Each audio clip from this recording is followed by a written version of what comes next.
Good evening everyone. उम्मीद करती हूँ सभी लोग बहुत बढ़िया तरीके से अपनी पढ़ाई कर रहे होंगे। हरियाणा जीके हमने पढ़ना स्टार्ट किया था और लगभग 8-10 क्लासेस आपकी हरियाणा जीके की जा चुकी हैं, जिनमें आप लोगों ने हरियाणा में जिले किस तरह बने, किस किस जिले में क्या क्या खास है, पर्यटन स्थल की बात करें, ऐतिहासिक कोई इस तरह का मंदिर है, कोई मस्जिद है या कोई गुरुद्वारा है, तो हमने थोड़ा थोड़ा एक हल्का सा इंट्रोडक्शन इन सब चीजों के बारे में जान लिया, देख लिया। अब ऐसी उम्मीद मुझे है कि तुम्हें हरियाणा थोड़ा बहुत सा समझ में आने लग गया होगा। हरियाणा के 22 जिले हैं, एक एक करके धीरे धीरे करके आज हम कह सकते हैं कि हरियाणा जब 1 नवंबर 1966 को बना तो पंजाब का 35% हिस्सा हमें मिला। उस 35% में हमने 7 जिले बनाए थे, घर JKM, यानी गुड़गांव, हिसार, अंबाला, रोहतक, जींद, करनाल और महेंद्रगढ़।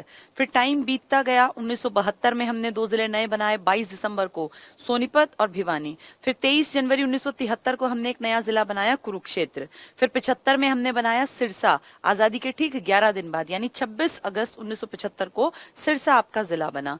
इसके बाद 79 में आपका 12वां जिला बना था फरीदाबाद।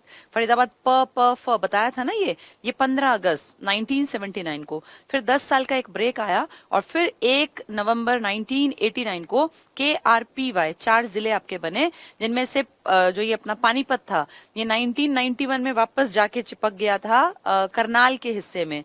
बाहोली में जो अपना ये पेट्रोकेमिकल हब बनाया था, पहले ये करनाल में बनाया गया था क्योंकि वो गांव पहले करनाल में स्थित था, लेकिन बाद में पानीपत बना तो वो पानीपत कहलाने लगा। फिर 1991 में ये उसके साथ गया जुलाई में, 24 जुलाई, और फाइनली जाके 1992 के जनवरी में ये जो अपना पानीपत है ये पूरी तरह से अलग हो गया और आज तक एज इट इज अलग ही है। तो फिर कृपा हुई थी KRPY 1989 में।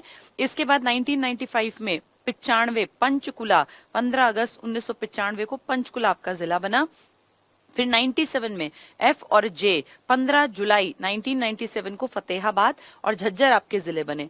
इस तरह करते करते 97 तक आपके बहुत सारे जिले आ चुके थे।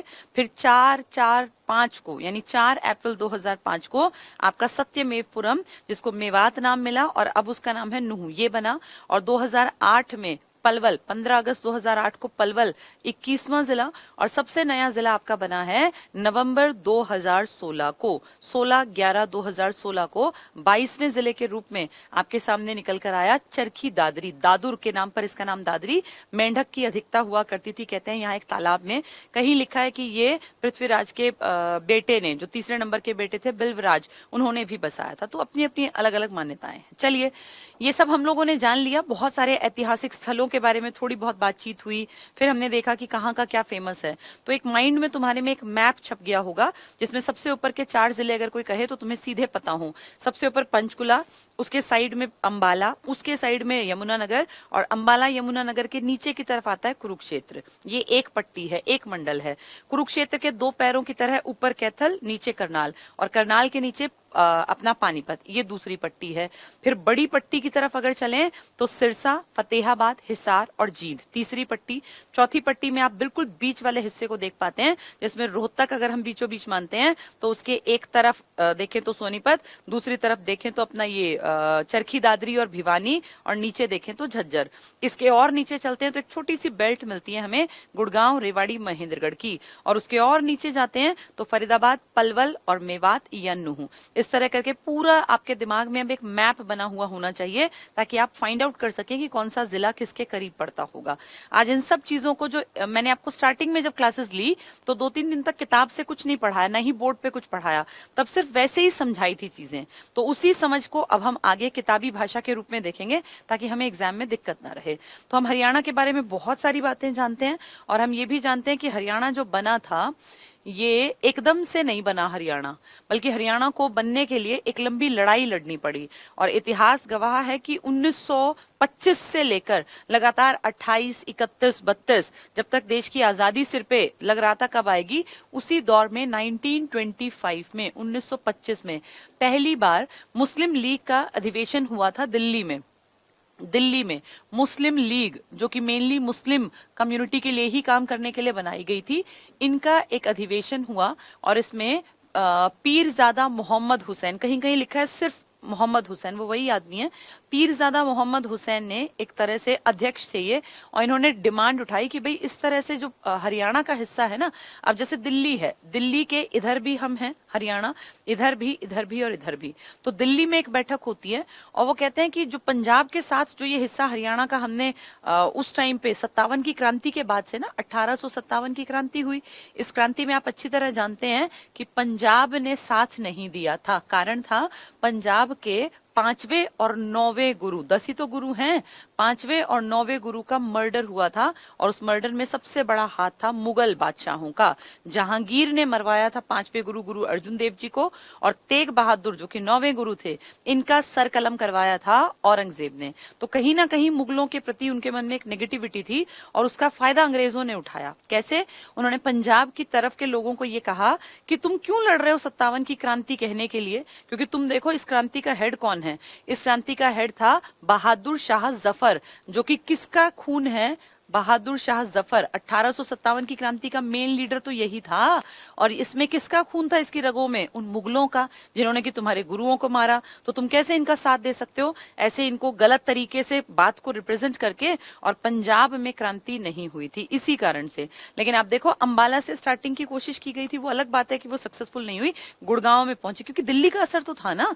अब हरियाणा के इलाके पे तो दिल्ली का असर था, लेकिन पंजाब को देखे तो वो क्रांति में शामिल नहीं था। बाद में अंग्रेजों की ये चाल थी कि हरियाणा क्योंकि दिल्ली में क्रांति में दिखाई दिया था एक्टिव, तो इस हरियाणा को पंजाब का हिस्सा बना देते हैं, और क्रांति के बाद हरियाणा पंजाब का हिस्सा बनाकर छोड़ दिया, तो पंजाब के प्रभाव में रहेगा। दिल्ली अलग हो गया, पहले तो एक टाइम पर दिल्ली अलग था, बाद में तो दिल्ली इसके साथ ही था, लेकिन फिर भी दिल्ली से अलग कर दिया गया। बीच बीच में 1925 में मुस्लिम लीग का अधिवेशन हुआ, और यहाँ पीरजादा मोहम्मद हुसैन ने ये डिमांड रखी कि भाई पंजाब से हरियाणा को अलग कर दो, क्योंकि हरियाणा की बोली, यहाँ का खान पान तो चलो मान लेते हैं भाई, वहां भी दूध दही का हमारा भी, लेकिन हमारा कल्चर, हमारी जो सोच विचारधारा है वो बिल्कुल अलग थी हरियाणा की। तो ये बार बार डिमांड उठी 1925 में। फिर 1928 में एक सर्वदलीय सम्मेलन हुआ, 1928 में सब दलों का एक सम्मेलन हुआ था। ये दो हुए थे, एक बंबई में एक दिल्ली में, तो दिल्ली वाले की बात कर रही हैं। सर्वदलीय सम्मेलन, सब दलों का एक सम्मेलन हुआ दिल्ली में, और इस सर्वदलीय सम्मेलन में भी सबने कहा कि हाँ, हरियाणा और पंजाब को अलग कर देना चाहिए, पंजाब से हरियाणा को अलग करके और दिल्ली में मिला दे, ये डिमांड उठी। लेकिन वही बात है कि देश की आजादी सबसे बड़ा मुद्दा था, कौन हरियाणा की बात ज्यादा दिनों तक करने वाला था। तो ये बात आई गई टाइप हो गई। यहाँ पे अध्यक्ष थे आपके मोतीलाल नेहरू। फिर 1931 में जब सेकेंड आरटीसी हुई थी लंदन में, वहां भी ये मुद्दा उठा। सोचो, लंदन में आरटीसी में ये मुद्दा उठा कि अंबाला डिवीजन को पंजाब से बिल्कुल अलग कर देना चाहिए। अंबाला मतलब हरियाणा का हिस्सा था, तो इसको बिल्कुल अलग कर देना चाहिए। लेकिन फिर वही बात है कि ऐसे एक बार बोलने से क्या फर्क पड़ता है, इसके लिए काम भी तो होना था ना। 1932 में दीन बंधु एक बहुत बड़े लीडर थे। दीन बंधु, एक तो दीन बंधु मित्रा है जिसने नाटक लिखा है नील दर्पण, ये दीन बंधु गुप्ता हैं। इन्होंने भी ये बड़े लेवल पे ये डिमांड उठाई कि भाई इस तरह से करके हरियाणा को अलग कर देना चाहिए। लेकिन इन सब डिमांड्स के बावजूद भी कुछ लोग नहीं चाहते थे कि दिल्ली, ये हरियाणा जो है पंजाब से अलग हो। इनमें अगर बड़ी बात करूं तो आर्य समाज नहीं चाहता था, ये विरोधी था। जनसंघ पार्टी नहीं चाहती थी कि हरियाणा अलग हो, जनसंघ पार्टी। और हिंदू महासभा भी नहीं चाहती थी। हिंदू महासभा, कितनी अजीब बात है ना। जो मुस्लिम लीग है वो कह रही है कि इनको अलग कर दो, लेकिन हिंदू महासभा कह रही है कि कोई जरूरत नहीं है अलग करने की।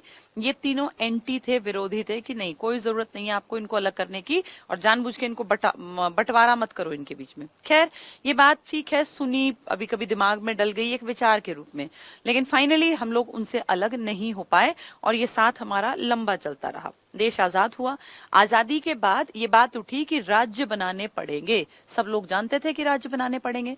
इन राज्यों के गठन के लिए एसएन धर के अंडर एक समिति बनी। उसने कहा कि भाषा के आधार पर भारत का डिवीजन करना गलत होगा, और हम तो यही मुद्दा उठाने वाले थे कि भाषा के आधार पर हम पंजाब से अलग हैं तो हमें अलग कर दो, यानी हमारी बात तो वहीं कट गई, बात उठा ही नहीं पाए, पहली बात। दूसरी बात, 1948 की घटना, 49 में जवाहरलाल नेहरू और वल्लभ भाई पटेल और पट्टाभी सीतार मैया, जेवीपी समिति बनी, जेवीपी कमेटी बनी, इसने भी यही कहा कि भाषा के आधार पर भारत में राज्य नहीं बनेंगे। तो कहीं ना कहीं ये हमारे ऊपर चोट भी लग रही थी कि अगर भाषा के आधार पे हम नहीं बन सकते तो हम किस आधार पे बनेंगे, फिर तो हरियाणा पंजाब से अलग होगा ही नहीं। यानी 25 की, 28 की, 31 की, 32 की जो डिमांड थी वो रखी रह जाने वाली है, क्योंकि आजादी के बाद ये बड़े बड़े लीडर्स कह रहे हैं कि कोई जरूरत नहीं है भाषा के आधार पर इंडिया को अलग करने की। लेकिन 1953 में हमारे देश में एक राज्य गठित हो गया, वो पहला स्टेट था, पहला राज्य था जो भाषा के आधार पर बना, और आप अच्छी तरह जानते हैं वो आपका राज्य था आंध्र प्रदेश। जब ये राज्य बना ना तो थोड़ी थोड़ी हमारे मन में एक वो हुआ कि शायद हमें भी अलग किया जा सकता है, और इस राज्य के बनने के बाद भाषाई आधार का मुद्दा देश में उठेगा, ये बात क्लियर हो गई। फजल अली नाम के एक जस्टिस थे, फजल अली रिटायर्ड न्यायमूर्ति थे, इनके अंडर एक आयोग बनाया गया, फजल अली आयोग, जिसमें कि 3 आदमी मेन थे, एक फजल अली खुद, एक इसमें पणिक्कर थे और एक हृदयनाथ कुंजरू थे, हृदयनाथ कुंजरू। ये 3 आदमी हैं। पूरे देश का इन्होंने एक सर्वे किया और इनको एक रिपोर्ट तैयार करनी थी। इन्होंने अपनी रिपोर्ट में ये, उस रिपोर्ट को बनाने के लिए हरियाणा रोहतक भी आए थे।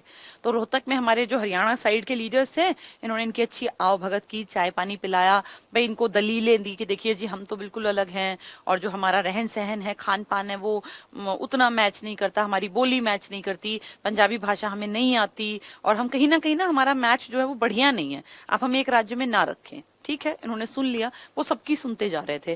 फाइनली 2 साल बाद, 53 में तो ये आए थे, 55 में इन्होंने रिपोर्ट दी, और इनकी रिपोर्ट के बेसिस पर 1956 में जब राज्यों की लिस्ट आई ना, राज्यों की और यूनियन टेरिटरी की, तो हमें जैसा लग रहा था कि शायद हरियाणा बना देंगे ये लोग, हमें ऐसा फील हुआ था, लेकिन ऐसा नहीं हुआ।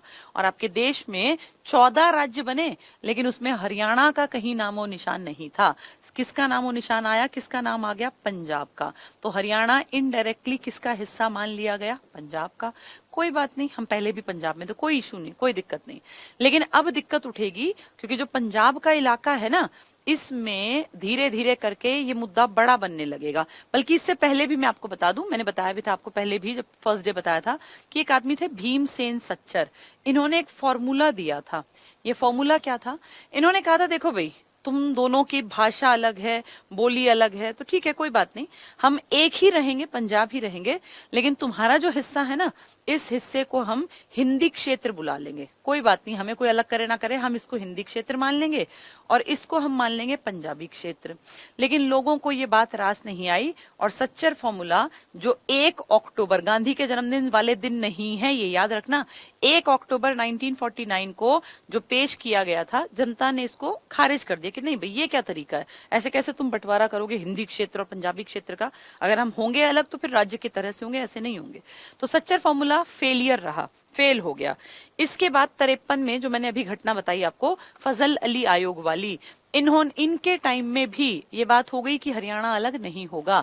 उस टाइम पर जब ये सब चल रहा था ना, प्रताप सिंह कैरो ये सीएम बन गए, प्रताप सिंह कैरो। अब धीरे धीरे कंडीशंस खराब होती चली जाएंगी। कैसे, पंजाब का जो इलाका था ना, इसमें इन्होंने कंपलसरी कर दिया, जब ये सीएम थे इनके टाइम में कंपलसरी कर दिया कि पूरे पंजाब में सब बच्चों को स्कूल के स्तर पर, स्कूली स्तर पर पंजाबी भाषा पढ़ाई जाएगी, अनिवार्य रूप से पंजाबी भाषा उनका पेपर होगा, उनको सीखनी पड़ेगी। अब ये बात चुभेगी, घर घर में बच्चों को पढ़ना था, और पढ़ते टाइम अगर वो पंजाबी भाषा सीख रहे हैं, आप आज भी देखिए कोई भी जाट परिवार है या किसी भी और जाति के लोग हैं, भाई ठीक है पंजाबी बहुत अच्छी भाषा है, सुंदर भाषा है, लेकिन जबरदस्ती क्यों सिखवा रहे हो, मन करेगा किसी का सीख लेगा, जबरदस्ती एज अ सब्जेक्ट पढ़ाओ, जैसे आप इंग्लिश पढ़ा रहे हो, हिंदी पढ़ा रहे हो, तो ये गलत है। जब ये पंजाबी भाषा थोपने की कोशिश की गई ना, तब फिर इस तरफ के लोग एंटी हो गए कि भाई ऐसे कैसे हमारे बच्चों को तुम पंजाबी पढ़ाओगे, हमें नहीं सिखानी पंजाबी, इतना दिमाग हम पंजाबी में लगवाएंगे, इतना हम अंग्रेजी पढ़वा देंगे, हमारे बच्चों की नौकरी पक्की हो जाएगी। यानी पंजाबी भाषा जब कंपलसरी बना दी गई तो फिर बात सिर पे से गुजरती लगी लोगों को, और धीरे धीरे हरियाणा की अलग से डिमांड बढ़ने लग गई। जब ये हरियाणा की डिमांड बढ़ी तो फिर पंजाब भी पीछे नहीं था, इसने कहा हमें क्या जरूरत है तुम्हें साथ रखने की, और हम अपना पंजाबी राज्य बनाएंगे, या पंजाबी सूबा, पहले स्टार्टिंग में सूबे की बात हुई थी, सूबा भी राज्य प्रांत को ही कहते हैं, तो पंजाबी सूबे की बात उठी, और धीरे धीरे करके उनकी डिमांड भी बढ़ती चली गई। 2 बहुत बड़े आदमी हैं, मास्टर तारा सिंह जी और एक हैं फतेह सिंह जी। इन दोनों का बहुत बड़ा नाम है, फतेह सिंह जी। इन दोनों ने पंजाब को अलग करने के लिए एक तरह से आंदोलन छेड़ दिया और फतेह सिंह जी ने तो भूख हड़ताल शुरू कर दी। इनकी भूख हड़ताल तुड़वाई तारा सिंह जी ने। वो खुद भूख हड़ताल पे बैठे कि सर आप हटो, आप पेश दो, मैं बैठता हूँ। वो बैठे, लेकिन 48 दिन बाद उन्होंने भूख हड़ताल को खत्म कर दिया और इसलिए उनकी बहुत ज्यादा एक बेइज्जती भी हुई कि भैया जब खुद नहीं निभानी थी तो फतेह सिंह को भी क्यों उठाया। बाद में जाके दोनों अलग भी हो गए थे। फतेह सिंह ने बाद में घोषणा की कि अब मैं 15 दिन के लिए भूख हड़ताल पे बैठूंगा और अगर मेरी बात नहीं सुनी गई तो मैं सबके सामने आत्मदाह करूंगा, मतलब अपने आप को आग लगा लूंगा। ये बहुत बड़ा मैटर था और ये दिल्ली तक पहुंचा। जब ये सब चल रहा था उसी दौरान हमारे भारत, ये 1965 की घटना है, भारत पाक युद्ध छिड़ गया। इस युद्ध की कंडीशंस खराब थी तो इनको समझाया गया कि देखो भाई अभी तो तुम्हारा देश वैसी दिक्कत में है, तुम और दिक्कत क्रिएट कर रहे हो, गलत है ना। अगर तुम्हें डिमांड करनी है बाद में कर लेना, पहले इनको निपट जाने दो। फतेह सिंह जी मान गए और फतेह सिंह जी ने कहा पहले सबसे पहले देश है, उसके बाद राज्य और सूबे हैं। तो देश के लिए इन्होंने अपने जो वो बताई थी ना कि मैं इतने दिन बाद आत्मदाह करूंगा, वो बात छोड़ दी। फाइनली जाके भारत पाक युद्ध जो है खत्म हुआ और इसके बाद फिर वो डिमांड उठी। अब इतना समझ में आ चुका था कि अब शायद ये बहुत लंबे टाइम तक इकट्ठे नहीं रह पाएंगे और अगर ये अलग नहीं किए जाएंगे तो ये लड़ेंगे मरेंगे। इसीलिए ये बात दिल्ली तक पहुंची और दिल्ली में जो आला कमान इंदिरा गांधी बैठी थी ना, 66 की घटना में तो इंदिरा गांधी थी, तो 66 में तो इंदिरा गांधी आ गई थी, जनवरी में तो एक्सपायर हो गए थे हमारे ये शास्त्री जी। तो 66 तक ये मुद्दा इतना बढ़ गया कि 66 में इसके लिए एक आयोग गठित किया गया। उससे पहले सरदार हुकुम सिंह ये संसदीय समिति के मुखिया बने थे। सरदार हुकुम सिंह लोकसभा के अध्यक्ष भी थे। ये इनको बनाया गया संसदीय समिति का हेड कि सर आप डिसीजन लीजिए, आप देखिए क्या करना चाहिए। तो सरदार हुकुम सिंह ने कुछ दिनों देखा कैसा माहौल है, क्या कुछ जरूरत है। फिर फाइनली इन्होंने कहा भाई अब ये दो हिस्से अलग करने पड़ेंगे, पंजाब और हरियाणा। जितनी जल्दी समझदारी से कर देंगे उतना फायदा, नहीं तो फिर दंगेबाजी होगी, लड़ेंगे मरेंगे और फिर बड़ी दिक्कत आएगी। तो इन्होंने कहा कि अलग तो करने पड़ेंगे, लेकिन कौन अलग करेगा। उसके लिए इन्होंने रिकमेंड किया कि एक आयोग बना दो जिसमें ये जस्टिस वगैरह होंगे, जिनको अकल है, संविधान की समझ है, जिन्हें पता है कि राज्य को क्या क्या जरूरतें होती हैं, अगर किसी राज्य का बंटवारा कर रहे हैं तो किस तरह से उसको इजीली दोनों को फायदे में रखा जाए।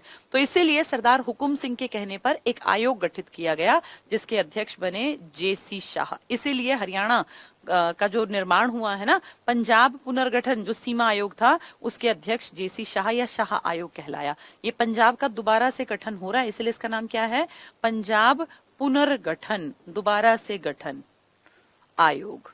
तो पंजाब पुनर्गठन आयोग का नाम क्या है, जेसी शाह कमीशन या शाह आयोग। इसमें एक ये है, एक इसमें एम फिलिप करके एक दूसरा नाम है और एक इसमें है एस दत्त। इन तीनों ने, क्योंकि छोटा सा एरिया है, अब सोचो पूरे देश में जब इन्होंने 2 ही साल लगाए थे फजल अली ने, तो ये तो बहुत छोटा एरिया था, इसके ऊपर डिसीजन लेना था। इनकी जो ये आयोग गठित किया गया ना, ये अप्रैल में गठित किया गया है, अप्रैल में 23 अप्रैल 1966 को। और बहुत जल्दी 31 मई अगले ही महीने इन्होंने अपनी रिपोर्ट सौंप दी। कहाँ, संसद में, कि सर ये लीजिए, ये हमारी रिपोर्ट है, ये वाले एरिया जो है पंजाब में रह जाएंगे, ये वाला एरिया हरियाणा को मिल जाएगा। तो उसमें फिर चंडीगढ़ का क्या होगा, सारी चीजें बता दी इन्होंने कि ये वाली तहसील इसमें गिननी है, ये वाली इसमें गिननी है, सब कुछ सोच समझ के प्लान करके बहुत जल्दी इन्होंने सौंप दी। सितंबर में ये पेश की गई, इसके ऊपर बहस हुई लोकसभा राज्यसभा। फाइनली जाके 1 नवंबर 1966 को एक नए राज्य का उदय हुआ जिसको नाम दिया गया हरियाणा। सेम डेट पर चंडीगढ़ को यूटी घोषित कर दिया गया ताकि न तुम लड़ो और न पंजाब लड़े, दोनों का साझे का काम चल सकता है, साझे की राजधानी चल सकती है, लेकिन कोई ये मत सोचना कि ये हिस्सा मेरा है, क्योंकि वो केंद्र शासित प्रदेश है। चंडीगढ़ को केंद्र शासित इस दिन बनाया गया, अदरवाइज वो पहले पंजाब का हिस्सा था। तो इस तरह से करके पंजाब का उदय हुआ है। ठीक है, चलो अब पहुंचते हैं वापस से हरियाणा का गठन, पंजाब नहीं सॉरी हरियाणा का गठन और सामान्य परिचय। सारी कहानियां अब किताबी भाषा में पढ़ लेते हैं क्योंकि पेपर में जो आएगी ना वो किताबी भाषा आएगी। तो हरियाणा का गठन और सामान्य परिचय में formation of Haryana and general introduction. पहला, सबसे पहले वर्ष 1925 में, तो 25, 28, 31, 32 ये आपके काम की है। सबसे पहले 1925 में अखिल भारतीय मुस्लिम लीग जो मेनली मुसलमानों के लिए बनाई गई थी, उसके दिल्ली अधिवेशन में स्वागत समिति के अध्यक्ष थे जो उसको संभाल रहे थे, मोहम्मद हुसैन। यही पीरजादा मोहम्मद हुसैन है। मोहम्मद हुसैन का ही पूरा नाम है पीरजादा मोहम्मद हुसैन। इन्होंने हरियाणा क्षेत्र को पंजाब से अलग करके दिल्ली में मिलाने की मांग उठाई। तो सबसे पहले हरियाणा को पंजाब से निकाल के दिल्ली में मिलाने की मांग कांग्रेस ने नहीं उठाई, मुस्लिम लीग के स्वागत समिति के अध्यक्ष थे पीरजादा मोहम्मद हुसैन। दिल्ली में वो ये बात उठा रहे हैं कि भाई इसको अलग कर दो। किससे अलग कर दो? पंजाब से। किस में मिला दो? दिल्ली में। ये कहां हो रही है बात? दिल्ली में ही। देखो, दिल्ली में मिलाने की मांग दिल्ली में ही कर रहे हैं 1925 में। मुस्लिम लीग के ये अध्यक्ष हैं मोहम्मद हुसैन। ठीक है, आगे दिल्ली और हरियाणा के राष्ट्रवादी नेता थे। दिल्ली और हरियाणा दिल्ली में मिलाने की मांग कर रहे थे। यहाँ के नेता थे दीनबंधु गुप्त। इन्होंने 9 सितंबर 1932 को हरियाणा को पंजाब से भिन्न मानते हुए हरियाणा को अलग करने का सुझाव दिया। तो अब देखो, लगातार सुझाव दे रहे हैं, मांग उठा रहे हैं। पहले 25 में पीरजादा मोहम्मद हुसैन और अब 32 में दीनबंधु गुप्ता क्या कह रहे हैं कि हाँ, हरियाणा को पंजाब से अलग कर दो। तो इसके विरोधी कौन है? आर्य समाज, जो कि मुंबई में बहुत एक्टिव था, बाद में हरियाणा तक पहुंचा। आर्य समाज ने विरोध किया। हिंदू महासभा, मदन मोहन मालवीय जी बड़े लीडर थे, इन्होंने मना किया। और जनसंघ पार्टी ने पंजाब के विभाजन का विरोध किया। तो इन 3 बड़े दलों ने, हिंदू महासभा ने, आर्य समाज ने और जनसंघ पार्टी ने कहा नहीं, ये ठीक नहीं है, पंजाब का डिवीजन मत करो। किस किस ने इसके लिए कहा? पहले 25 में पीरजादा मोहम्मद हुसैन ने, दिल्ली में बैठक थी मुस्लिम लीग की, इसने कहा कि हरियाणा को किसके साथ मिला दो? दिल्ली। फिर दीनबंधु गुप्ता जी ने भी सेम बात कही 32 में। तो फिर इन्होंने क्या कहा? 3 बड़े ऑर्गेनाइजेशन ने, हिंदू महासभा, आर्य समाज और जनसंघ पार्टी ने कहा नहीं, ये गलत है, पंजाब के साथ ही रहने दो। अब इसके बाद क्या हुआ? हरियाणा एक पृथक होता है, अलग राज्य के रूप में। तो कैसे कैसे बना उसके बारे में जानते हैं। 15 अगस्त 1947 को भारत की स्वतंत्रता के समय हरियाणा पंजाब प्रांत का भाग था। 47 में तो हम साथ ही थे, 66 में जाके अलग हुए ना, पहले हम प्रांत थे, इसी के प्रांत के इसमें शामिल थे। स्वतंत्रता के पश्चात सबसे पहले 1948 में, अब ये काम के पॉइंट स्टार्ट हो गए हमारे। सबसे पहले क्या बता रहे हैं? आजादी के बाद 1948 में पृथक हरियाणा राज्य की आधिकारिक मांग पंजाबी नेता तारा सिंह द्वारा उठाई गई। फतेह सिंह, तारा सिंह, ये कह रहे हैं पंजाब अलग कर दो, हरियाणा अलग कर दो। 1 अक्टूबर, बहुत बहुत इंपॉर्टेंट, 2 नहीं है, ये गांधी का जन्मदिन नहीं है, पेपर में इसको आधे लोग 2 अक्टूबर टिक करते हैं। 1 अक्टूबर 1949 को सच्चर, भीमसेन सच्चर ने बताया था फॉर्मूला। सच्चर फॉर्मूला के तहत पंजाब को 2 क्षेत्रों में, एक पंजाबी क्षेत्र और एक हिंदी क्षेत्र में विभाजित कर दिया गया, परंतु जनता ने इसे अस्वीकार किया। और यहाँ सबसे बड़ी ताकत किसके हाथ में है? जनता ने कहा भाई ये कोई तरीका नहीं है, हिंदी क्षेत्र, पंजाबी क्षेत्र, या तो राज्य बनाओ, नहीं तो इसकी कोई जरूरत नहीं है सच्चर फॉर्मूले की। तो सच्चर फॉर्मूले का विरोध में जनता आ गई। अब आगे क्या हुआ? भारत सरकार ने भाषा और संस्कृति के आधार पर, अब भारत सरकार ने क्या किया? भाषा और संस्कृति, तभी तो हम कहते हैं कि भारत में जो राज्य बने हैं वो भाषाई आधार पर बने हैं। राज्यों का पुनर्गठन, दोबारा से गठन करने के लिए दिसंबर 1953 में सैयद फजल अली, ये जस्टिस रहे हैं, सुप्रीम कोर्ट के जज रहे थे बहुत बड़े, की अध्यक्षता में एक आयोग का गठन किया जिसे फजल अली आयोग कहते हैं। इस आयोग ने वर्ष 1956 में अपनी रिपोर्ट प्रस्तुत की। अगर तुम इसको डिटेल से पढ़ोगे, दिसंबर 1955 में इनकी रिपोर्ट आ गई थी, 56 में उस पर इन्होंने बहस के लिए उसको रख दिया था और फिर 56 में जाके राज्य बन गए थे। ठीक है, तो ये फजल अली आयोग, ये देश के लिए काम करेगा। जेसी शाह आपके लिए काम करेगा, हरियाणा के लिए। अब क्या हुआ इसके बाद? केंद्र सरकार ने अप्रैल 1956 में क्षेत्रीय फॉर्मूला के द्वारा पंजाब प्रांत को पंजाब और हरियाणा को 2 क्षेत्रों में, सेम काम तो सच्चर ने किया था, सच्चर के लिए तो जनता विरोध में आ गई थी, अब सेम काम ये करेंगे 56 में, वो हुआ था 48 में। अब ये काम कब हो रहा है देखो, तो 2 क्षेत्रों में विभाजित कर दिया, 24 जुलाई 1956 से लागू कर दिया। पूरे देश में 14 राज्य बने, हमारे राज्य को कह दिया, मतलब पंजाब को 2 क्षेत्र हैं। 65 में लोकसभा के तत्कालीन अध्यक्ष, ये काम का है, हुकुम सिंह की अध्यक्षता में पंजाब विभाजन पर विचार करने के लिए एक संसदीय समिति बनी। ये डिवीजन करने की अब इनकी औकात नहीं, क्योंकि ये हो सकता है उतने पढ़े लिखे ना हो, लेकिन ये विचार कर रहे हैं कि क्या हरियाणा को अलग करने के लिए कुछ बनाना पड़ेगा आयोग, या जरूरत नहीं है। तो ये विचार करने के लिए संसद के मेंबर्स हैं इसमें। वर्ष 1965 में संत फतेह सिंह, जैसे पहले तारा सिंह थे अब फतेह सिंह, ने पंजाबी सूबे की स्थापना, इन्होंने क्या कहा? हमारे लिए पंजाबी सूबा बनाओ की स्थापना के लिए आमरण अनशन की घोषणा की। परंतु पाकिस्तान के साथ हुए युद्ध में 65 में हमारी और इनकी लड़ाई हुई ना, तब शास्त्री जी आपके देश के पीएम थे, तो युद्ध की स्थिति के चलते ये इन्होंने उस बात से ये हट गए थे। फिर क्या हुआ देखो, के कारण उन्होंने अपना अनशन स्थगित कर लिया। तो किसने अनशन किया था? संत फतेह सिंह ने। कौन से सन में? 65 में। लेकिन पाकिस्तान के युद्ध के कारण फिर इन्होंने कह दिया कोई बात नहीं, देश पहले है, सूबे बाद में बनते रहेंगे। अब 23 अप्रैल, बहुत काम की डेट, 23 अप्रैल 1966 में हुकुम सिंह समिति की सिफारिश, जो संसद की समिति है, उसकी सिफारिश के आधार पर सरकार ने सुप्रीम कोर्ट के न्यायाधीश, इनको भी तो समझ ज्यादा होती है ना भाई, ये पढ़े लिखे होते हैं, इनको सारी चीजों की अकल होती है, तो न्यायाधीश रहे थे जेसी शाह। इनकी अध्यक्षता में पंजाब पुनर्गठन सीमा आयोग, पंजाब पुनर्गठन सीमा आयोग पहली बार बन रहा है। पहले राज्य पुनर्गठन आयोग बना था जो फजल अली वाला था, अब स्पेशल पंजाब पुनर्गठन सीमा आयोग, यानी पंजाब को दोबारा से गठित करने के लिए एक आयोग बना रहे हैं, जिसका अध्यक्ष कौन है? जेसी शाह। देश का आयोग का अध्यक्ष कौन था? फजल अली। उसमें भी 3 आदमी थे, इसमें भी 3 आदमी है, का गठन किया गया। इस आयोग के अन्य सदस्य थे ये एस दत्त है, जो एक लिखा है इसको एस बना लेना, एस दत्त और एम फिलिप, यानी 3 आदमी पंजाब पुनर्गठन राज्य के लिए जो किया गया है आयोग, उसमें मेंबर्स हैं, और 3 ही आपके देश में थे। वो 3 थे पणिक्कर, कुंजरू और फजल अली। और अब 3 कौन कौन है? जेसी शाह, एम फिलिप और एस दत्त। ठीक है, ये 66 में किसकी सिफारिश के बाद बनाई है? हुकुम सिंह। कौन हुकुम सिंह? लोकसभा के अध्यक्ष थे, संसदीय समिति के मुखिया थे। उस समिति ने कहा भैया पढ़े लिखे लोगों को बुला लो, बैठा लो, बंटवारा तो करना पड़ेगा, लेकिन वो बंटवारा कायदे से हो जाएगा अगर पढ़े लिखे लोग होंगे तो।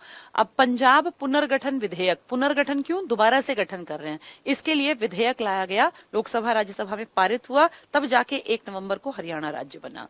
तो सितंबर 1966 में जेसी शाह आयोग की सिफारिशों के अनुसार भारत सरकार ने पंजाब पुनर्गठन विधेयक को पारित किया। आप देखो सितंबर 66 में कौन रही होंगी पीएम? इंदिरा गांधी। यानी जब हरियाणा अस्तित्व में आया तो आपके देश की पीएम कौन थी? इंदिरा गांधी। ऐसे क्वेश्चन पूछ सकते हैं, आला कमान बोल देते हैं पीएम को, जिसके हाथ में सारी कमान हो।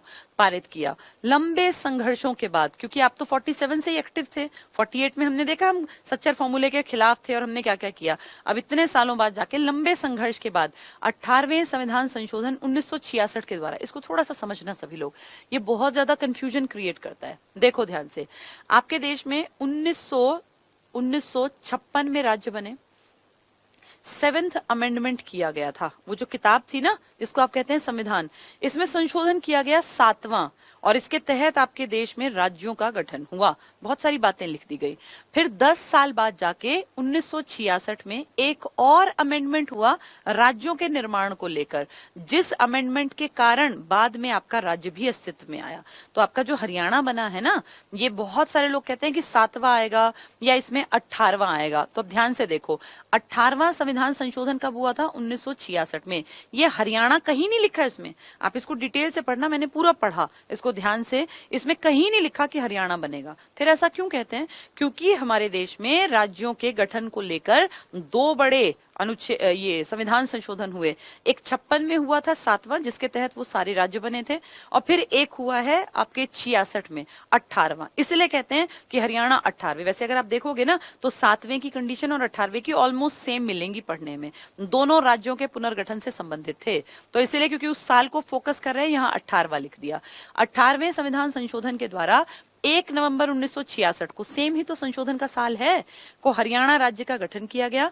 धर्मवीर, श्री धर्मवीर, ये आपके राज्यपाल बने, गवर्नर बने, और पंडित BD शर्मा, भगवत दयाल शर्मा, जो आपके हरियाणा के बेरी के है, झज्जर बेरी के, को राज्य का पहला मुख्यमंत्री बनाया गया। ये सेम डेट पर मुख्यमंत्री बने बिना इलेक्शन के। ऐसा कैसे हुआ? क्योंकि राज्य बन गया तो राज्य में पहले काम करने के लिए कुछ आदमी चाहिए ना, इलेक्शन होगा, फिर चुना जाएगा नया, तब तक भी तो आपको राज्य चलाना है। ये ऑलरेडी इलेक्टेड थे, ऐसा नहीं कि एकदम से बीच में से उठा लिए।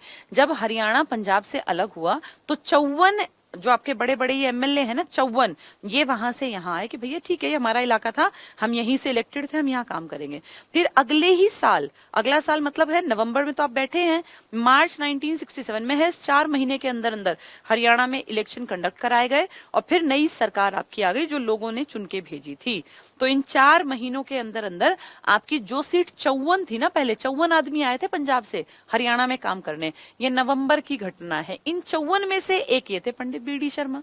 अब अगले साल मार्च में 1967 में इलेक्शन हुआ और 81 सीट्स में आपके राज्य में इलेक्शन के थ्रू आदमी चुने गए, 81 सीट्स पर। फिर आपके देश में जनगणना हुई, हर 10 साल में होती है ना, तो आपका हरियाणा बना 1966 में। अब जनगणना होती है 61 के बाद 51 में, तो आपकी जनगणना 1971 की जनगणना के बेसिस पर 1977 में आपके राज्य की सीटें 81 से बढ़ाकर कितनी कर दी गई, 90 सीट। और अब आपकी सीटें कितनी हैं, 90 ही हैं, क्योंकि 2026 तक आपकी सीटें न बढ़नी न घटनी। ठीक है, तो ये याद रखना।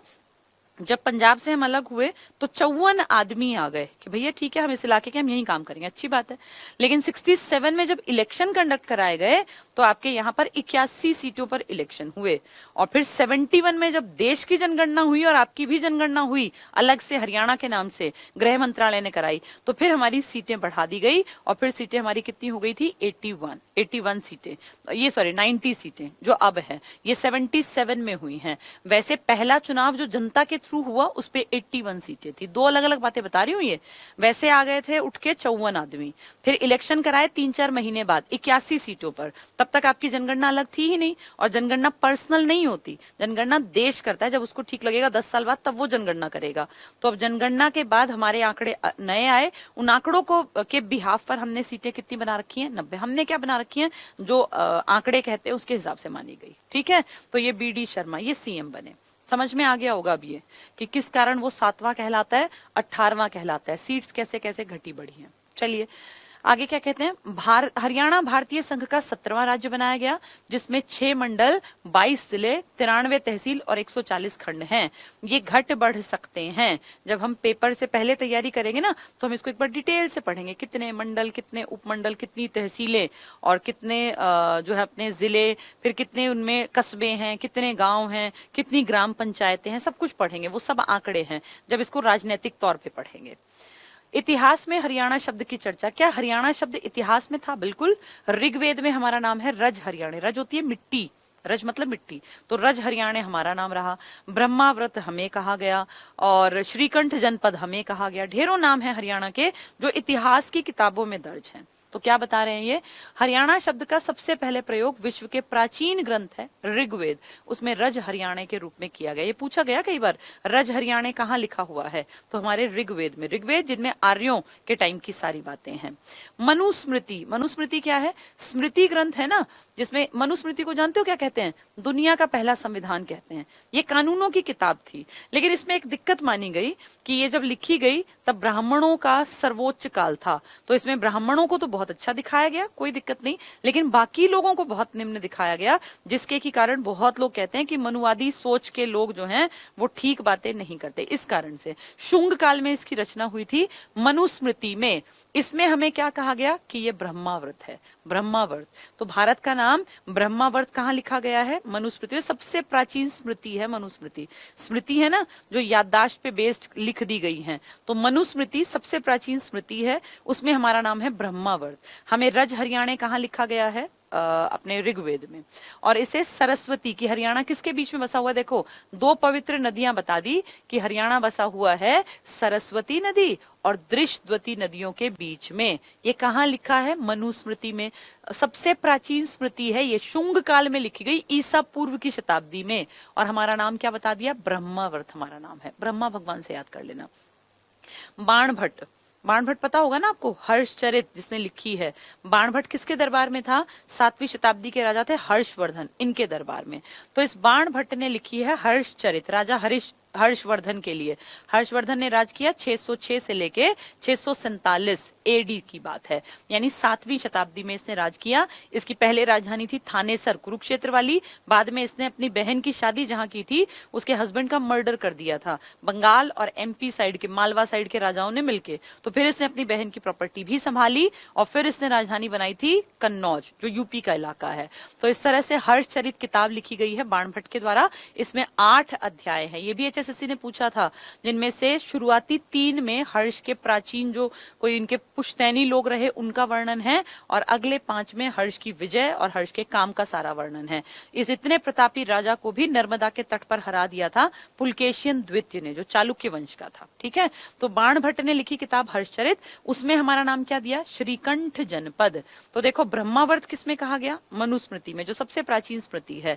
रज हरियाणे कहा गया हमें ऋग्वेद में, और श्रीकंठ जनपद किसमें कहा गया, जो हर्षचरित लिखी है किताब किसने, बाण भट्ट ने। तो इस किताब में हमारा नाम है श्रीकंठ जनपद। ठीक है, 10वीं सदी में महापुराण, इसके रचयिता हैं पुष्पदंत, उन्होंने कहा हरियाणाऊ, ये हमारा नाम है हरियाणाऊ। तो कितने ही नाम बदले हरियाणा के, पर कुछ खास हैं जो एग्जाम में आते हैं। श्रीकंठ जनपद बहुत बार आता है। कहा गया हरियाणा के विभिन्न उप क्षेत्रों के प्राचीन नाम हैं। अब हमारे पुराने नाम क्या थे वो इसमें दिए गए हैं। ये बहुत बार आपने देखा होगा एग्जाम में पूछ लिए जाते हैं। अभी मैं इनको नहीं पढ़ा रही क्योंकि इसको टॉपिक को भी थोड़ी देर में उठाते हैं दोबारा से। पहले बातचीत कर लेते हैं जो हम पढ़ रहे थे उससे जुड़ी हुई। ठीक है, ये पुराने और नए नाम दिए हुए सारे, इनको मैं पढ़ा दूंगी जरूर। हरियाणा की अवस्थिति देखो, अब तुम्हें ये समझ में आएगा। मैंने स्टार्टिंग से आपको बताया कि हरियाणा नेचुरली 4 चीजों के बीच में स्थित है। किस किसके में, एक तरफ है ये वाली नदी आपको दिख रही होगी घग्गर नदी, एक तरफ है, ये नहीं विजिबल नहीं है, अच्छा ये वो बता रहे हैं कि मैप विजिबल नहीं है। अगर विजिबल नहीं है कोई बात नहीं, एक आइडिया दे देती हूँ। इस तरफ है आपकी घग्गर नदी, इस तरफ है आपकी यमुना नदी, यहाँ है आपकी शिवालिक की पहाड़ियां, और यहाँ है आपकी अरावली की पहाड़ियां। ये आप अगर पीडीएफ में निकालोगे, बुक होगी ना आपके पास, तो देख लेना, कुछ नहीं था इस मैप में।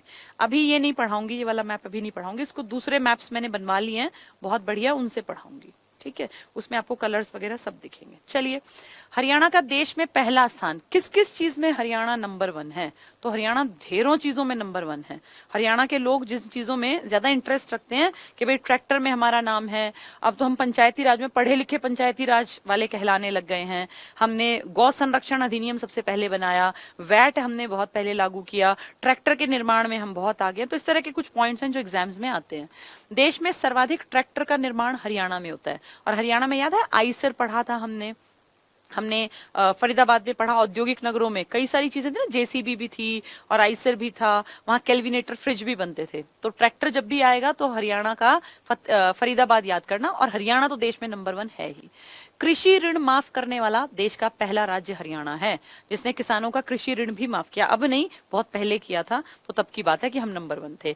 स्वास्थ्य आपके द्वार, ये योजना चलाई जिसके थ्रू आपके गांव में घर घर में आंगनवाड़ी से औरतें पहुंचती हैं, जो आपकी आशा हेल्थ वर्कर्स होती है ना, और ये जाके बच्चों को इंजेक्शंस लगाती हैं और टाइम टू टाइम उनको दवाइयां देती हैं। तो इस प्रोजेक्ट का नाम है स्वास्थ्य आपके द्वार, यानी हम आप तक पहुंचाएंगे सुविधाएं। ये योजना आरंभ करने वाला देश का पहला राज्य भी हम ही हैं। भारत सरकार द्वारा सबसे पहले बेटी बचाओ बेटी पढ़ाओ, आपको पता है खुद पीएम आए थे पानीपत में, माधुरी दीक्षित, मेनका गांधी। पिछली सरकार का जो टेन्योर था ना, 22 जनवरी 2015 में, ठंड का दिन था, उस दिन पानीपत में पहुंचे थे। तो भारत सरकार ने सबसे पहले बेटी बचाओ बेटी पढ़ाओ योजना की शुरुआत हरियाणा के पानीपत से की थी। तो ये बहुत बड़ी बात है, आज पूरे देश में चल रहा है ये। यहां से क्यों करनी पड़ी समझ गए, क्योंकि यहाँ का लिंगानुपात देश में सबसे खराब था। पूरे देश में सबसे खराब लिंगानुपात हरियाणा का है, 879 महिलाएं प्रति 1000 पुरुषों पर। तो हरियाणा के पानीपत में आना पड़ा। वैसे पानीपत बाकियों से ठीक है, बाकियों से मतलब सबसे खराब है गुड़गांव, जो सबसे ज्यादा पढ़ा लिखा है। वहां का इतना बुरा हाल है कि 854 महिलाएं हैं प्रति 1000 पुरुषों पर। सेकेंड लास्ट है सोनीपत, 856। बहुत खराब है दोनों के आंकड़े। वृद्धावस्था पेंशन प्रारंभ करने वाला देश का पहला राज्य भी हम ही हैं। बुढ़ापा पेंशन अब तो बहुत सारे लोग देते हैं, पर सबसे पहले हमने दी थी। लड़कियों को स्नातक मतलब ग्रेजुएशन तक की शिक्षा, सामान्य भी और तकनीकी भी निशुल्क देने वाला देश का पहला राज्य हरियाणा है, ऐसा हरियाणा दावा करता है। फसल बीमा योजना लागू करने वाला देश का पहला राज्य हरियाणा है। देश में सबसे पहले, ये इंपॉर्टेंट क्वेश्चन है, आ चुका 2-3 बार ये, देश में सबसे पहले आधुनिक आंगनवाड़ी गांव में होती है ना, छोटे बच्चों के लिए, 3 से 6 साल के बच्चों के लिए आंगनवाड़ी खोली जाती है, जिसमें early childhood care and education ECCE पर काम किया जाता है। यानी वो बच्चे जो स्कूल नहीं जाते, उनकी केयर, उनको अच्छा खाना मिल जाए, उनकी दादी उनको ले जाए, वो 2 घंटे बैठाएं, फिर उनको कहीं चने बांट देते हैं, कहीं इस तरह का न्यूट्रिटिव खाना। तो ये आंगनवाड़ी चलती है हमारे देश में। इंडिया में, पूरे इंडिया में एक बहुत एडवांस्ड आंगनवाड़ी स्थापित करने वाला राज्य हरियाणा बना, और ये सोनीपत के हसनपुर, बहुत बहुत इंपॉर्टेंट, सोनीपत के हसनपुर गांव की आंगनवाड़ी हरियाणा, इंडिया में इनफैक्ट सबसे एडवांस्ड आंगनवाड़ी है। ये हसनपुर कई जगह मिलेगा, कई सारे जिलों में हसनपुर नाम का गांव बहुत कॉमन नाम है। हसनपुर दो इंपॉर्टेंट है, एक तो सोनीपत वाला आंगनवाड़ी के चलते, और एक हसनपुर आपका पलवल वाला इंपॉर्टेंट है क्योंकि वहां से आपकी ये जो नदी है ना यमुना, ये वहां से मुड़ के और यूपी की तरफ मुड़ जाती है। तो दो हसनपुर आपके काम के हैं, एक आंगनवाड़ी में नंबर 1 है देश में, और एक जगह जाके आपकी हरियाणा की लास्ट बाउंड्री टच करती है हसनपुर गांव पलवल को, उसके बाद आपकी यूपी की तरफ मुड़ जाती है यमुना। पहले वो हसनपुर गांव फरीदाबाद में आता था क्योंकि 2008 से पहले पलवल फरीदाबाद का ही हिस्सा था। ठीक है, तो ये दो हसनपुर याद रखना है, बहुत बार ये वाला क्वेश्चन आ चुका। नेक्स्ट, मुख्यमंत्री आपके बंसीलाल, कई लाल है ना, ये तो चौथे लाल है आजकल जो है, मनोहर लाल, बंसीलाल, भजन लाल, देवीलाल, सुना है आपने सबका नाम। तो बंसीलाल जो है ना, इनके शासनकाल में देश में सबसे पहले सभी गांवों में बिजली पहुंचाने वाला राज्य हरियाणा था। हरियाणा इंडिया का सबसे पहला राज्य है जहां 100% इलेक्ट्रिफिकेशन हुआ था। 100% इलेक्ट्रिफिकेशन बहुत बड़ी अचीवमेंट थी 1970 में, और खुद आपके देश की आला कमान इंदिरा गांधी दिल्ली से हरियाणा के करनाल के नीसिंग ब्लॉक में आई थी और वहां से लाइव हुआ था पूरे देश में, ये न्यूज बनी थी। नीसिंग ब्लॉक में करनाल में पड़ता है ये। इंदिरा गांधी जब पीएम थी तो उनके बहुत अच्छे रिश्ते थे बंसीलाल जी के साथ। बंसीलाल जी की एक इम्पोर्टेंट जगह थी देश में इंदिरा गांधी के, ये लगा लो कि उनकी वैल्यू बहुत ज्यादा थी, और उनके टाइम में ये पहली अचीवमेंट थी पूरे इंडिया के लिए कि एक ऐसा राज्य है जहां 100% गांव तक बिजली पहुंच गई। वो अलग बात है कि बिजली आती है कि नहीं आती, लेकिन कम से कम तार गाड़ दिए, वहां खंबे खड़े कर दिए और वहां बिजली कनेक्टिविटी पहुंचा दी। तो इसलिए इंदिरा गांधी खुद आई थी हरियाणा के करनाल के नीसिंग ब्लॉक में। 1970 में आपके राज्य को कौन संभाल रहा था? बंसीलाल जी। यही तो कहलाते हैं, क्या कहलाते हैं ये? हरियाणा के निर्माता हैं ये, आधुनिक हरियाणा के। वैसे हरियाणा के निर्माता ढेर हैं, लेकिन आधुनिक हरियाणा इनके कारण बना, क्योंकि अगर बिजली पहुंचेगी तो सिंचाई के साधन इजीली पहुंचेंगे, बिजली पहुंचेगी तो विकास पीछे पीछे आ जाएगा। इसीलिए बंसीलाल को आधुनिक हरियाणा का निर्माता की भी संज्ञा दी जाती है। ठीक है, ये इंपॉर्टेंट पॉइंट है। देश में सर्वाधिक शिक्षित पंचायत आपकी है। कैसे? क्योंकि आपके राज्य ने कंपलसरी कर दिया कि जिसको पंचायत में खड़े होना है ना इलेक्शन में, उसके लिए कुछ बातें मानना अनिवार्य है। जैसे अगर कोई भी चाहता है कि मैं गांव का सरपंच बनूं या मैं पंचायत का हिस्सा बनूं, तो उसके लिए क्या जरूरी कर दिया हरियाणा ने कि अगर वो जनरल कास्ट से है, क्योंकि इसकी सीट्स कभी एससी बनते हैं कभी जनरल बनते हैं, इस तरह से होती है ना। तो मान लीजिए कोई जनरल कास्ट का है तो उसके लिए 10th पास होना कंपलसरी है। ये जरूरी है कि कोई भी अगर पंचायत में हिस्सा लेना चाहता है, भाई गांव का पंच बनना चाहता है, इलेक्शन होता है ना ये, तो इसमें उसका 10th पास का सर्टिफिकेट होना कंपलसरी है। अगर वो 10th पास नहीं है तो वो इलेक्शन में उठ ही नहीं सकता, जीतना तो बहुत दूर की बात है। पहला पॉइंट। दूसरा पॉइंट, अगर मान लीजिए कोई महिला है तो महिला तो 10वीं नहीं पढ़ सकती। बहुत सारी महिलाएं 10वीं नहीं पढ़ती थी, अब तो पढ़ती हैं, लेकिन फिर महिलाओं को कहा कोई बात नहीं, महिलाएं हैं तो 8th पास चल जाएंगी। 8वीं पास महिला, जनरल कैटेगरी वाली, एससी नहीं, एससी को और घटा दिया। फिर कहा भाई एससी को भी इतना अच्छा मौका नहीं मिलता कि वो 10वीं पढ़ पाए, गरीब होते हैं बहुत सारे लोग, तो कहा कोई बात नहीं, एससी भी 8वीं चल जाएगा। यानी एससी कैटेगरी का कोई आदमी है या जनरल कैटेगरी की कोई महिला है तो वो 8वीं पास होने चाहिए, आदमी 10वीं पास होने चाहिए। औरत 8वीं पास चल जाएगी जनरल कैटेगरी की, एससी आदमी भी 8वीं पास चल जाएगा। फिर कहा अगर एससी पे महिला उठाएं तो इलेक्शन में, अब एक तो एससी ऊपर से महिला, तो उसको तो कोई पढ़ने ही नहीं देगा। फिर ये कहा अगर कोई तीसरी कंडीशन, अगर कोई महिला भी है और वो महिला होने के नाते वैसे ही 8वीं करनी थी और वो एससी कैटेगरी की भी हैं, तो सिर्फ 5वीं पास का सर्टिफिकेट लगा देना। तो ये सबसे ज्यादा पढ़ा लिखा है आपके देश में। आप खुद सोचो क्या कह रहे हैं ये कि भारत का ये सर्वाधिक शिक्षित पंचायत है। ये सर्वाधिक के आंकड़े लिखे हैं मैंने। अगर आदमी है तो 10वीं पास होना चाहिए जनरल कैटेगरी का, एससी है तो 8वीं पास, महिला जनरल है तो 8वीं पास, और महिला भी और एससी भी है तो 5वीं पास। और आप इसको कह रहे हैं कि सर्वाधिक शिक्षित पंचायत है। ये कितने शर्म की बात है। और शुक्र करो इतना इसमें है, क्योंकि एमएलए एमपी का तो ये भी नहीं है, वो तो 10वीं फेल हो 8वीं फेल हो, उनका कोई सर्टिफिकेट कहीं नहीं लगता। तो ये कितने शर्म की बात है कि इस देश के लिए पढ़े लिखे लोगों के लिए नीतियां वो डिजाइन करते हैं जिनके अपने 5वीं पास होने के भी सबूत नहीं है आधों के पास। ये तो पंचायत में तो मांग रहे हैं, एमएलए के इलेक्शन में कोई नहीं मांगता, एमपी के इलेक्शन में कोई नहीं मांगता। तो ये भी एक शर्म की बात है कि इतना कम पढ़ के भी हमें लगता है कि ये सर्वाधिक शिक्षित पंचायत के लक्षण हैं। तो आपके देश की ऊपर की हालत कितनी खस्ता होगी आप खुद इमेजिन कर लो। ठीक है, चलिए आगे बढ़ते हैं। भारत का पहला वैट क्या था? Value added tax. Value added tax था ना, जिसमें कि वैल्यू ऐड कर दी जाती थी टैक्स उसमें, फिर एक लास्ट में जाके एक आदमी पे कि भाई जिस ऐसा ना हो कि हर तरह के लोग टैक्स लगाते जा रहे हैं, चीजों की कीमत बढ़ा रहे हैं। 2005 में वैट आया, सबसे पहले हमने लागू किया, हरियाणा ने।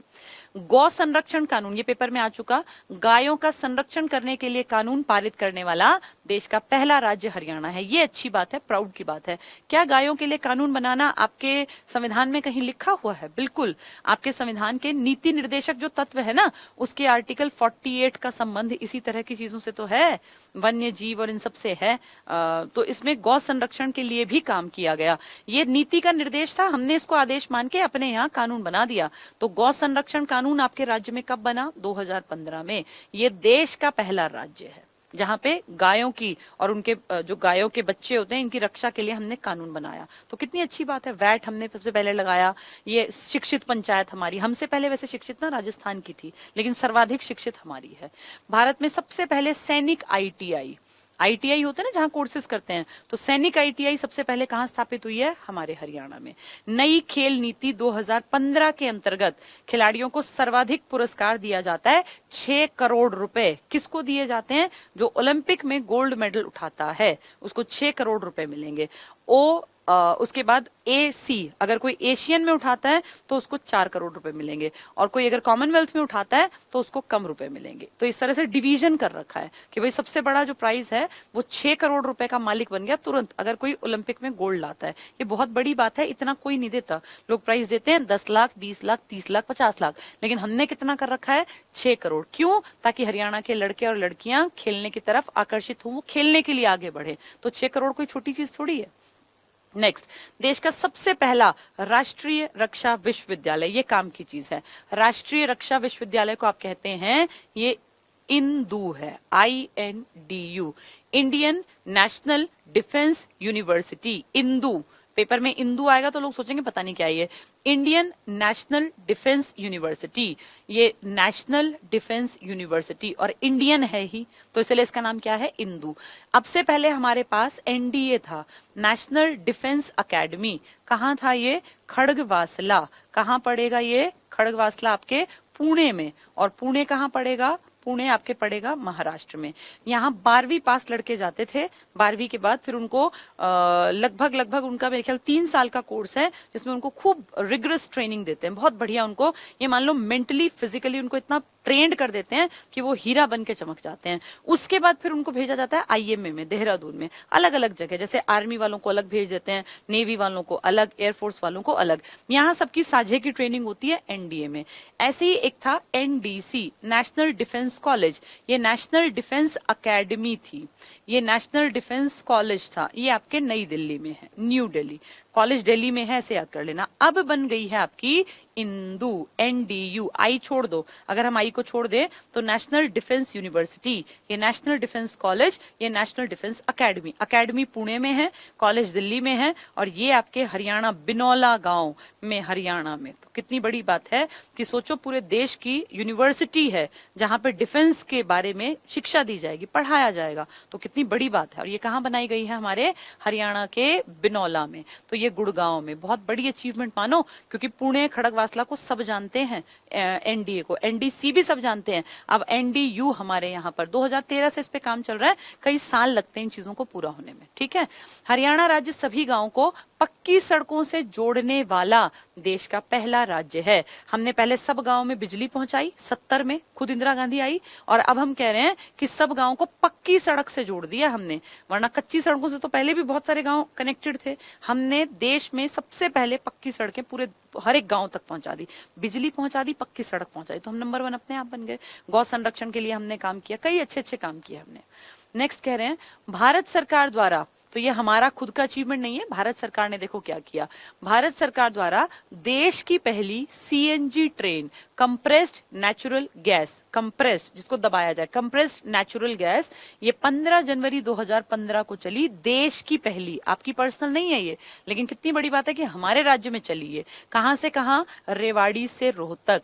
कई बार पेपर में आता है रोहतक से रेवाड़ी या रेवाड़ी से रोहतक, तो रेवाड़ी से रोहतक में इसको टिक करना, क्योंकि रोहतक आपके स्टेशन पे वो बाद में आई थी, और आपका हरियाणा का सबसे बड़ा जो जंक्शन है, रेलवे जंक्शन, वो रेवाड़ी में है। ये मैंने आपको बताया भी हुआ था पढ़ाते टाइम रेवाड़ी के रेलवे जंक्शन से ट्रेन चली थी, रोहतक तक पहुंची थी। उल्टा मत कराना, रोहतक से रेवाड़ी वापस गई होगी, मना नहीं कर रही मैं, लेकिन शुरुआत की पहली यात्रा कहां से कहां है? रेवाड़ी से रोहतक में। ठीक है, तो ये 2015 में सीएनजी से चलने वाली पहली ट्रेन थी आपके देश की और आपके राज्य में चली। जैसे यूनिवर्सिटी आपके देश की पहली बार आपके राज्य में बनेगी। भारत की पहली निजी मेट्रो, प्राइवेट मेट्रो, रिलायंस के पास है ना प्राइवेट का सारा कामकाज, चलाने वाला नवंबर 2003 में राज्य हरियाणा गुड़गांव में है।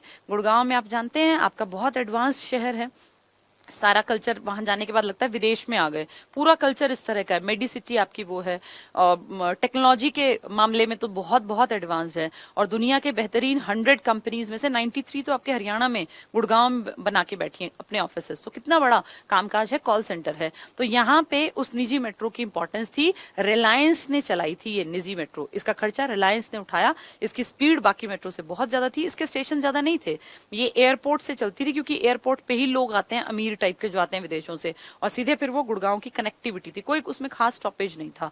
तो ये पहली बार निजी मेट्रो आपके देश में कहां चली है? इससे पहले कहीं नहीं चली थी, हरियाणा के गुड़गांव में। तो कितना स्मार्ट शहर है कि आपके यहाँ पर्सनल मतलब निजी मेट्रो यहाँ पर चली 2003 में। 1, 2, 3 याद है? 2003 में आपकी कल्पना चावला की भी डेथ हुई थी। देश में सर्वाधिक ऐतिहासिक युद्ध स्थल की अगर बात करें, सबसे ज्यादा जो युद्ध हुए, कभी पानीपत का युद्ध, कभी पांडवों का युद्ध, कौरवों का, ढेर युद्ध हुए, ये कहाँ हुए हैं? हरियाणा। तो लड़ाई झगड़े में युद्ध स्थल जो है ऐतिहासिक वो आपके यहाँ है। मोबाइल नंबर पोर्टेबिलिटी MNP यानी मोबाइल नंबर दूसरे उसमें चेंज करने का जो सुविधा है, ये पहला देश का राज्य बना आपका हरियाणा। तो मोबाइल नंबर पोर्टेबिलिटी अब तो हर जगह पॉसिबल है, लेकिन सबसे पहले MNP को आपके राज्य हरियाणा ने प्रमोट किया, इसने यूज किया। तो वैट सबसे पहले यहाँ आया, ट्रैक्टर सबसे ज्यादा यहाँ बनते हैं, सबसे ज्यादा पढ़ी लिखी पंचायत आपकी है, गौ संरक्षण अधिनियम आपके राज्य में आया, इंदू नेशनल डिफेंस यूनिवर्सिटी आपके यहाँ बन रही है। सारे बड़े बड़े काम जब पूछें कि कहाँ हो रहे हैं तो कहते हैं हमारे यहाँ हो रहे हैं, चाहे उनमें से आधे हो ना रहे हो, लेकिन हमें कहना है ये हमारे यहाँ हो रहे हैं। ठीक है, अब हरियाणा में प्रथम का टॉपिक है अगला, इसको हम कल पढ़ेंगे। तो आज हमने हरियाणा के बारे में बहुत सारी चीजें जान ली। हरियाणा बहुत सारी चीजों में नंबर 1 है, ये सबको बार बार पढ़ने पड़ते हैं तभी याद होते हैं। अब जैसे 5-7 मैंने बताए, भाई प्राइवेट मेट्रो पूछे तो इसका नाम आएगा, CNG वाली पूछे तो कहां से कहां चली? रेवाड़ी से रोहतक, रोहतक से रेवाड़ी नहीं, रेवाड़ी से रोहतक। तो 2 तो ट्रेन के पॉइंट हो गए। मोबाइल नंबर पोर्टेबिलिटी यहाँ सबसे पहले हमने जो है लॉन्च किया सुविधा। इसके अलावा जो अपना जितना भी सिस्टम हमने देखा, गायों का, पंचायत का, 2-4 बार पढ़ लेना, ये पॉइंट्स याद हो जाएंगे। कल हम जानेंगे हरियाणा में प्रथम कि पहली बार हरियाणा में कौन किस पद पर पहुंचा और किसकी आइडेंटिटी कितनी इंपॉर्टेंस रखती है। कल इसको आगे पढ़ेंगे। चलिए, थैंक यू।